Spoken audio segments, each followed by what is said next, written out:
welcome back to my channel. Today we're going to be doing a brand new project, and that is painting on wooden slices. Painting on wood is something that I've wanted to do for ages, but I've never got around to it. However, today I have a box of wooden slices from Arteza and we're going to try and paint on them. So these are a box of 45 wood slices. They also come, unless I put it somewhere else.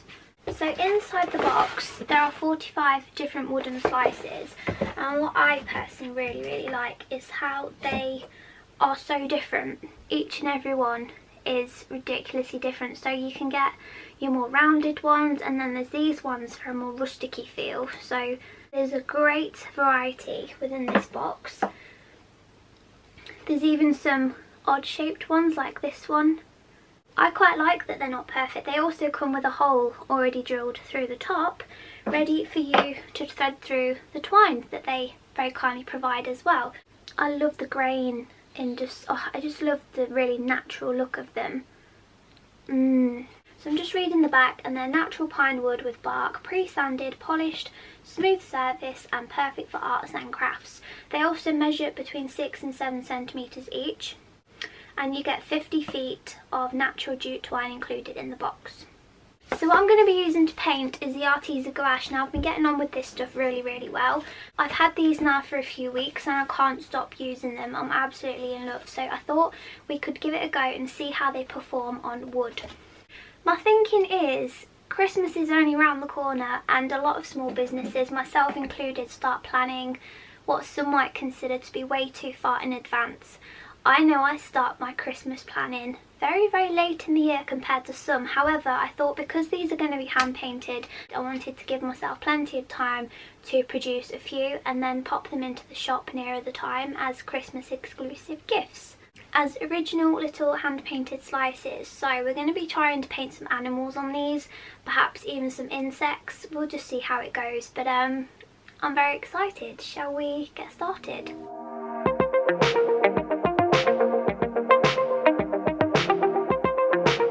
So first of all, I started off by sketching out a squirrel.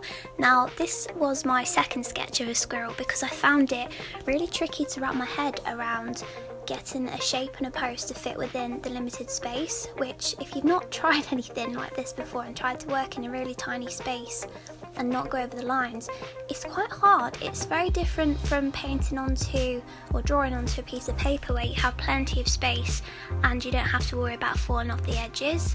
Then I started off by doing some layers of white. Now I thought one layer might be enough, but with it being gouache it did kind of just sink straight into the wood, so I found that 2 layers was just enough, and then I started on the colour.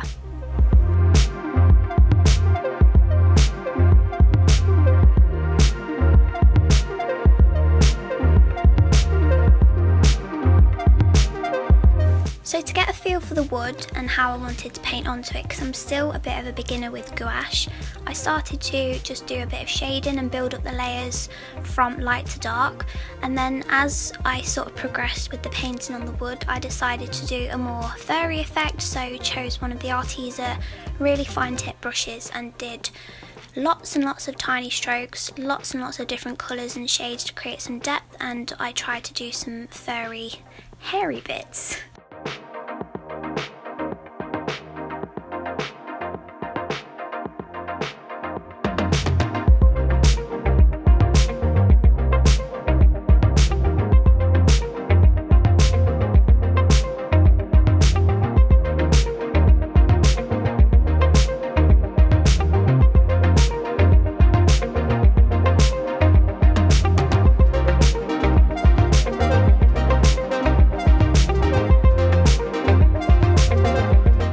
As far as gouache on wood goes, I actually really enjoyed myself. I'd like to try acrylic and see how that reacts and performs on the wood, but the gouache was lovely. I'm really enjoying working with this stuff, and I also really liked that the wood was different shapes. So I mentioned at the start of the video that all of the wood was, some of them were a bit odd, some have a more rustic feel and they're not like really smooth around the edges, some of them have big chunks kind of sticking out of them, some are more oval shaped, some of them are just completely weird shapes, but then I found that once I'd chosen the animal that I wanted to draw, I could search through the box of wooden slices and see if there was a shape in there to complement the shape of the animal. So with my next one, which was the owl, that seemed to work really well.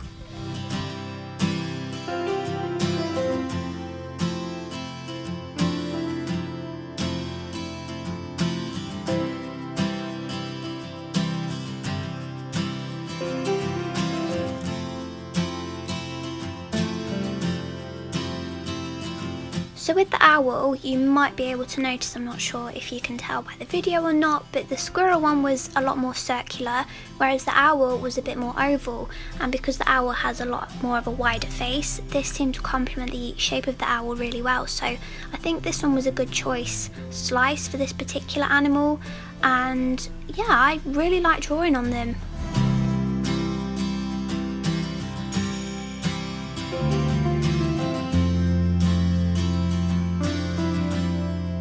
Once I got a feel with my first one with the squirrel, and naturally I think things started to improve once I got into the swing of things, but with the owl I went straight in with building up layers of fur and feathers. So fur, what am I talking about? Fur? No, feathers, Ellis, it's a bird. So I gave it 2 layers of white again, and then I just started to build up again from light to dark, lots and lots of tiny strokes using one of the thin brushes, and built up the layers of feathers.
And then finally I decided to try an insect, so I chose a ladybird because I really wanted to experiment with the more punchy colours like the reds.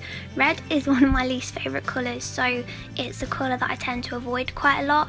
I don't know what it is about red, it's just not my cup of tea at all, but I thought I would just give it a go. So I chose a ladybird, 1 for the colour and 2 for it being a lovely little insect that I thought would fit within the circle. I really wanted to do a dragonfly or a moth or something, but I was a bit put off by the wings. But I'm going to have a good dig through the box and we'll probably paint something along those lines next time.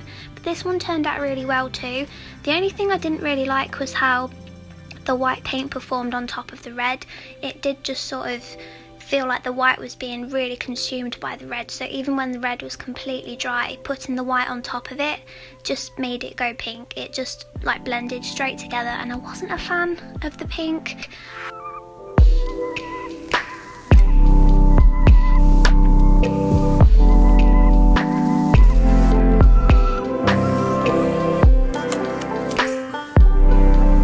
I just tried my best and continued to try and layer it up and blend it, and towards the end I started to really enjoy the ladybird. I think the owl was probably my favourite, but I'm trying to practice a lot of different animals and insects at the moment and just experiment with some new materials. So overall this project was so much fun, and I'm really happy about the fact there is so many more slices in the box to get busy with.